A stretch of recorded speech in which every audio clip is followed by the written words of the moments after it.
AP రాజకీయాల్లో subject మాట్లాడేది ఎవరు, లాజిక్ మీద నిలబడేది ఎవరు, సబ్జెక్ట్ మాట్లాడితే షేక్ అయిపోయేది ఎవరు? ఈ ప్రశ్నలకు ఏమీ సమాధానం పొలిటికల్ ఇన్క్లినేషన్తోనో లేదంటే రాజకీయ జెండాల భుజాన వేసుకొచ్చో చెప్పనవసరంలా. జరుగుతున్న పరిణామాలు ముఖ్య నేతల రియాక్షన్స్ని బట్టి మనమే అర్థం చేసుకునేందుకు రీసెర్చ్ చేసి తెలుసుకునేందుకు ట్రై చేద్దాం.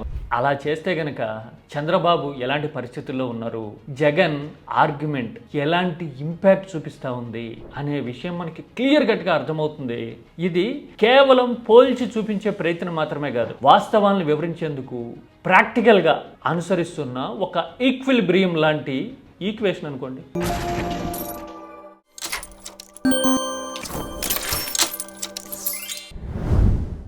ఏపీ రాజకీయాల్లో రెండు విభిన్నమైన చిత్రమైన ధోరణులు కనపడుతున్నాయి. చిత్రమైన అని ఎందుకంటున్నానో తెలుసా?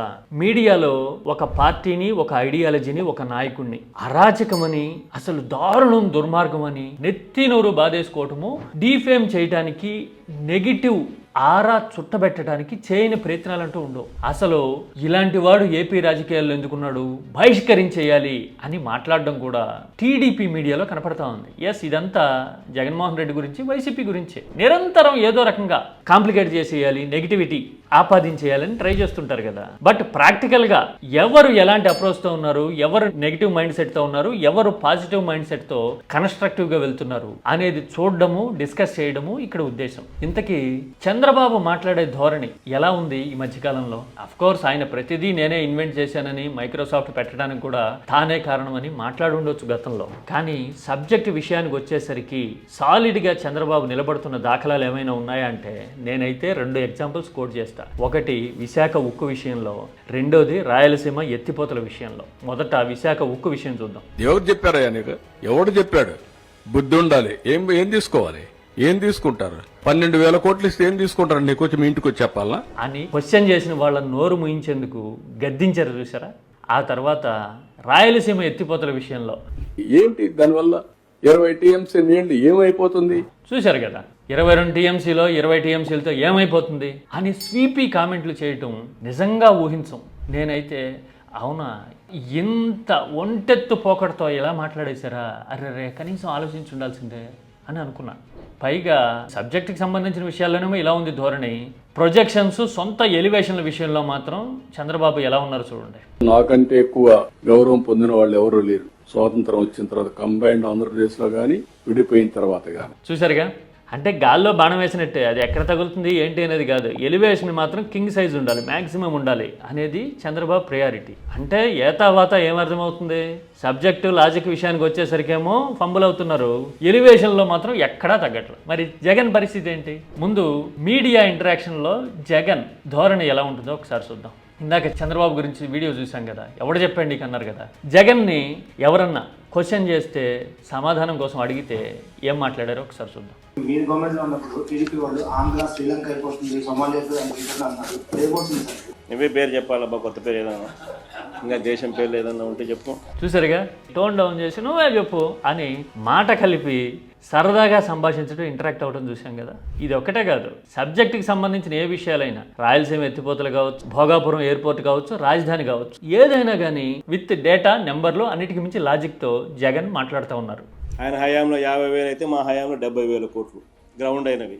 ఎంప్లాయ్మెంటు ఈ లార్జ్ ఇండస్ట్రీస్లో ఆయన హయాంలో 84,000 అయితే మా హయాంలో 90,230 ఉద్యోగాలు. చూశారు కదా, ఎక్కడా బలీయింగ్ లేదు, అడిగిన వాళ్ళని ఎవడు చెప్పాడు నీకు అని గద్దించడం ఉండదు, ఎదురుదాడి చేయడం కనపడదు. అంటే నిండుగుండ దొనకదంటారు కదా, అట్లా రీసెర్చ్ ఉండి, సబ్జెక్ట్ ఉండి, ఫ్యాక్ట్స్ని బలంగా నమ్మి కాళ్ళు నేల మీద నిలబెడుతూ ఉంటే కనుక ఎలా ఉంటుంది అని చెప్పడానికి ఇది ఒక ఎగ్జాంపుల్ ఏమో. మన దగ్గర లాజిక్ లేనప్పుడు, వికెట్ షేక్ అవుతా ఉన్నప్పుడు ఆటోమేటిక్గా ఎదురుదాడి చేసి నోర్ముయించాలనుకుంటాం కదా. ఈ కాంట్రాస్ట్ కనపడతా ఉంది ఇప్పుడు.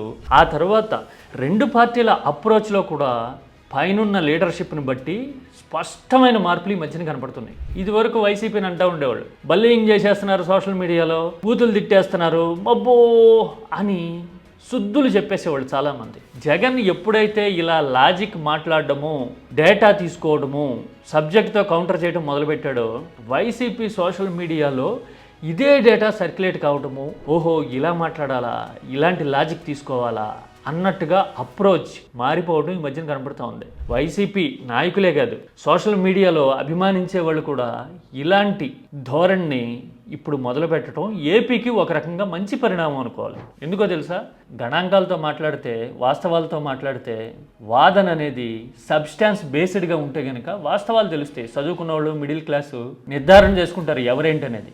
అంటే రాజకీయాల్లో గుణాత్మకమైన మార్పు అంటారే, క్వాలిటేటివ్ చేంజ్, అది రావడానికి అవకాశం ఉంటుంది. వేరే తమ్ముళ్ళు ఏం చేస్తున్నారు, చంద్రబాబు గాల్లో బాణాలు వేస్తున్నారు అన్నాను కదా, ఆ టైపులోనే అయితే బూతులు తిట్టడము, లేదంటే గనక స్వీపీగా కామెంట్లు చేయడము, ఫలానా అప్పుడు ఫలానా వాళ్ళు ఏం చేశారు అంటూ చరిత్రను తవ్విపోసుకోవటం కనపడతా ఉంది. ఇప్పుడు అడుగుతా ఉంటే ఎప్పుడో మాట మాట్లాడతారేంటి, ఎందుకంటే ఇప్పుడు సమాధానం లేదు కాబట్టి, ఏం చెప్పాలో తెలియదు కాబట్టి. పైగా అందులో చాలా వరకు బాట్లో, లేదంటే ఫేక్ అకౌంట్స్, లేదంటే గనక ఒక సామాజిక కుదురు నుంచి వచ్చిన భావజాలమో ఉంటుంది. దీనివల్ల అధికారంలో ఉన్నవాళ్ళు తేలిపోతూ ఉంటే, సమాధానం చెప్పలేక డిఫెన్స్లో పడుతూ ఉంటే, ఫంబుల్ అవుతూ ఉంటే ఆ విషయం జనానికి అర్థమవుతోంది. ఇంకో పక్కన సబ్జెక్ట్ ఓరియంటెడ్గా ఎవరుంటున్నారు అనే క్లారిటీ వస్తూ ఉంది. ఇదే నేను చెప్పిన tale of two leaders, tale of two ideologies. ఇప్పుడు గట్టిగా 2 ఏళ్ళు కాకమునిపే ఇలాంటి మార్పు వచ్చింది అంటే, మరి ఎన్నికలు దగ్గర పడుతున్న కొద్దీ ఈ సంఘర్షణ ఐడియాలజీతో పాటు వాస్తవాల యుద్ధంగా మారితే కనుక ఏపీకి కాస్త కోస్తో ప్రయోజనం ఉంటుంది. నిజాలు తెలుస్తాయి కదా. ఎంతసేపు మీడియా ముసుగుల్లో అబద్ధాలతో, లేదంటే పవర్ ఉంది కదా అని బుల్డోజ్ చేసుకుపోతాము అని అనుకుంటే చెల్లుబాటు కాదు కదా. అందుకోసమే ఇప్పుడు సబ్జెక్ట్తో మాట్లాడడం, డేటాతో మాట్లాడడం, ఆర్గ్యుమెంట్ని ప్రాపర్ బేసిస్తో వినిపించడం అనేది ఏపీలో ట్రెండ్ కావటం అనేది మార్పు మంచికే కదా. మీరేమంటారు? ఎవరి ఆర్గ్యుమెంట్ ఎలా ఉంది అని అడిగితే మీరైతే ఏం చెప్తారు?